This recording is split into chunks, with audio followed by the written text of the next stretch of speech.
live in peace. Salam shalom. Peace, salam shalom. Peace, salam shalom. Peace, salam shalom. Thank you. Thank you. So this is the first time I haven't been in Hiroshima at this time for several years. And it's my great pleasure to be here today. And I want to invite you, cajole you, call on you to join me Tuesday morning in laying your body on the line at the west gate of the laboratory. So as I said, I have been in Hiroshima the last few years since taking on the job of North American Coordinator of Mayors for Peace. In that capacity, Western States Legal Foundation gets a monthly stipend from the Hiroshima Peace Culture Foundation. So part of my pay actually comes directly from the taxpayers of Hiroshima, and I take my responsibilities very seriously. And no matter how discouraged I get from time to time, I'm always mindful of the fact that I'm working for the Hibakusha, who never give up in their determination to abolish nuclear weapons from the face of the earth so that no one ever again suffers as they have. And now, in the wake of Fukushima, they have also sworn to eliminate nuclear power. I would be lying to you if I said that after 3 decades of working for a nuclear-free world, I wasn't discouraged about prospects for nuclear abolition. But there are some positive developments which I'll get to in a moment. First, the bad news. The hopes and expectations raised by President Obama's election created one of the most difficult and confused environments I've ever experienced in working for nuclear abolition. In Prague, President Obama famously declared, to put an end to Cold War thinking, we will reduce the role of nuclear weapons in our national security strategy and urge others to do the same. But this was immediately followed by, make no mistake, as long as these weapons exist, the United States will maintain a safe, secure, and effective arsenal to deter any adversary and guarantee that defense to our allies. Packed into that second short sentence is the entire military-industrial complex. His nuclear disarmament rhetoric notwithstanding, on May 13th last year, at the midpoint of the Nuclear Non-Proliferation Treaty Review Conference, President Obama submitted a classified report on a congressionally mandated plan to maintain and modernize U.S. nuclear weapons for the foreseeable future. The plan includes investments of $80 billion to sustain and modernize the nuclear weapons complex, and well over $100 billion in nuclear delivery systems to sustain existing capabilities and modernize some strategic systems by the year 2020.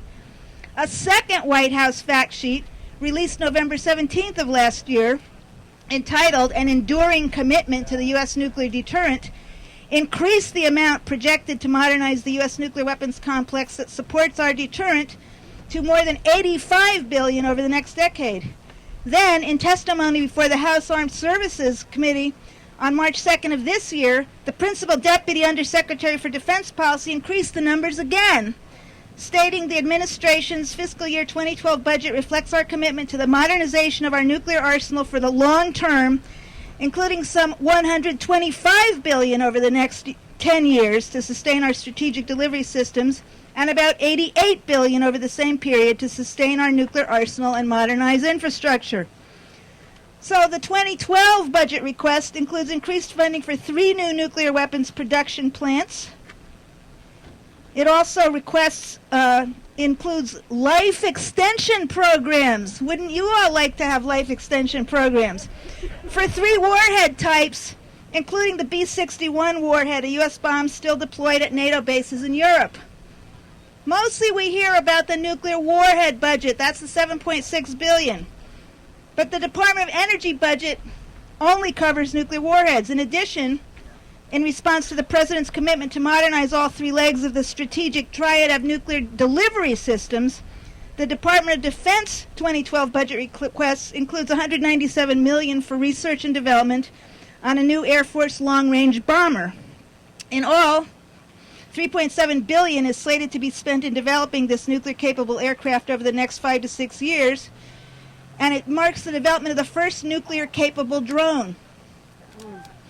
The budget request also includes millions more dollars to study follow-on intercontinental ballistic missiles and a replacement ballistic missile submarine expected to be in operation through 2080. Nuclear weapons have threatened human security since they were used by the U.S. against Japan nearly 66 years ago. Well, exactly 66 years ago. In a time of unprecedented global economic, environmental, and political upheaval, can we afford to pay for them for another 70 years, hoping they won't be used again? I don't think so. Now for the good news. I did promise some good news. Mayors for Peace was founded in 1982 at the conclusion of the UN Second Special Session on Disarmament by the mayors of Hiroshima and Nagasaki to work for the global abolition of nuclear weapons and lasting world peace. When the Cold War ended, nuclear weapons fell off the global public's radar screen, and Mayors for Peace, like many other disarmament groups, kind of languished. But in 2003, the dynamic mayor of Hiroshima, Mayor Akiba, and his counterpart in Nagasaki, Mayor Ito, launched the Mayors for Peace 2020 Vision Emergency Campaign to eliminate nuclear weapons, a global initiative to eliminate nuclear weapons by 2020. Compare that to the Obama plan. At that time, membership was around 550 cities. Since 2003, membership has increased by nearly tenfold and is rapidly approaching 5,000 cities in 151 countries and regions. In the U.S., Mayors for Peace has grown to 177 cities. UN Secretary General Ban Ki-moon in Hiroshima last August 6 declared the Mayors for Peace 2020 vision to be the perfect vision. And I'm very pleased to report that the U.S. Conference of Mayors, at its recent annual meeting in Baltimore, unanimously adopted a resolution calling on President Obama to work with the leaders of the other nuclear weapon states to negotiate the elimination of nuclear weapons by 2020, as urged by Mayors for Peace, and calling on Congress to terminate funding for modernization of the nuclear weapons complex and nuclear weapons systems, to slash spending on nuclear weapons programs well below Cold War levels, and to redirect those funds to meet the urgent needs of cities. UN Secretary General Ban Ki-moon, addressing the U.S. Conference of Mayors for the first time, praised Mayors for Peace and noted, "The road to peace and progress runs through the world's cities and towns." The U.S. Conference of Mayors is the National Association of Cities with populations of 30,000 or more, and it doesn't get any more mainstream than that.